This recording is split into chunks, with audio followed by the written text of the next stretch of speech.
Yes, I had to drink my menstrual BLOOD for 25 days to save my 1-month-old baby. Before you BL at me, or ask why, read my story. It's a lesson for everyone, both men and women. Episode 1, we had just returned from our honeymoon in Dubai. Everything felt like a dream.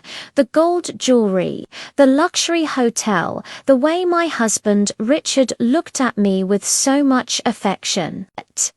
But deep inside, I kept wondering why a rich man like him would choose a single mother like me and marry me the very same day we met. No dating, no courtship, just a sudden wedding. At first, I told myself it was destiny, maybe God's mercy upon my life.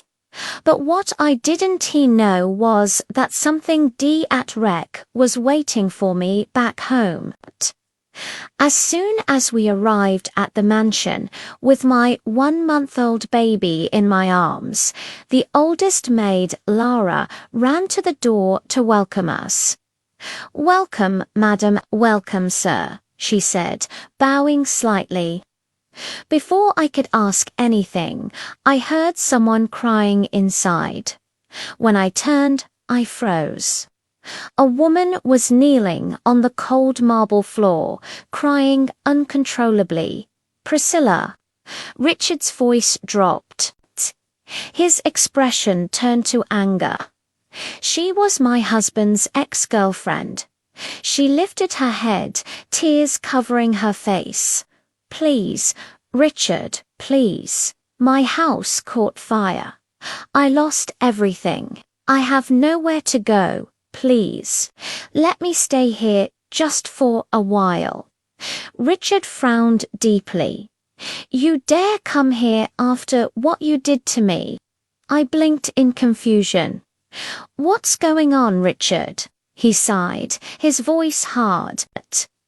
"We couldn't get married because our DNA wasn't a match. When she found out we couldn't get married, she tried to pro-son me. I almost died because of her." Priscilla's cries grew louder. "It was a mistake. I was desperate, Richard. Please forgive me. I swear I've changed." I looked at her torn clothes, her swollen eyes, and I felt pity. "Richard, she's homeless now. Please let her stay for a few days." He glared at me.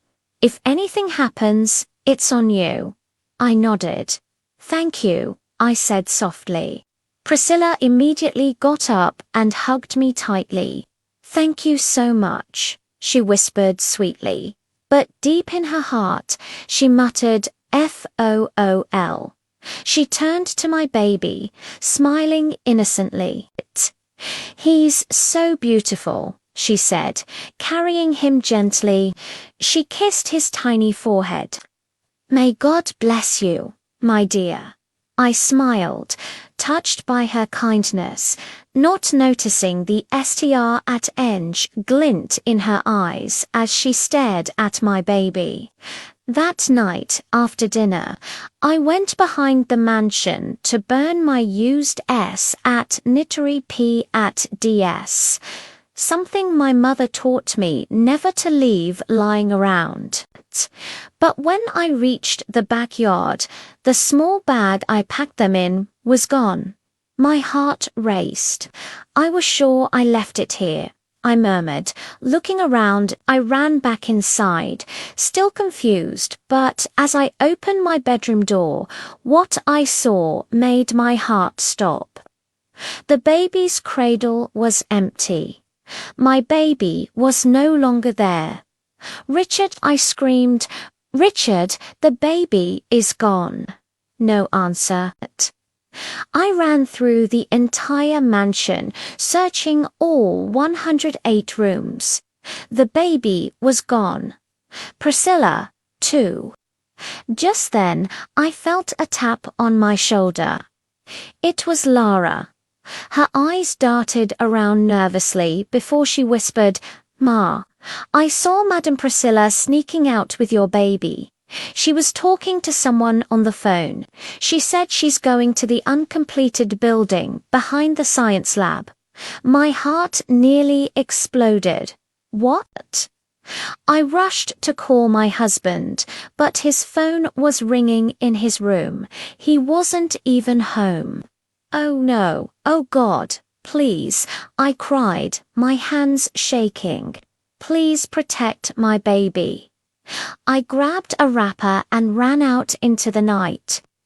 Behind me, Lara picked up her phone, dialing someone. Her tone changed completely. "She's coming," Lara said coldly to Priscilla over the phone.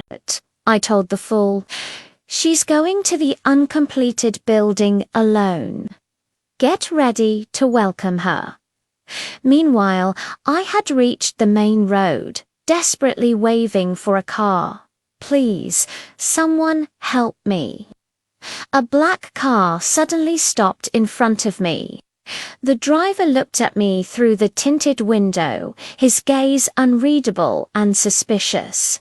"Please," I begged, "take me to the uncompleted building behind the old science lab."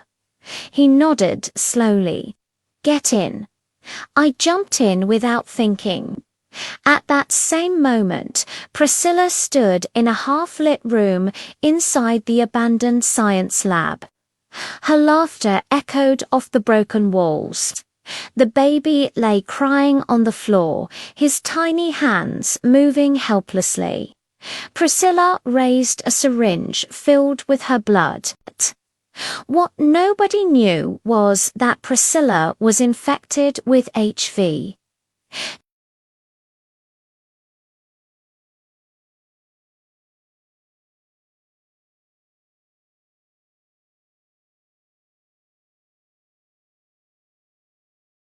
She pulled the syringe closer to her arm, drew more blood, and said to the two men beside her, "This baby will carry my say forever."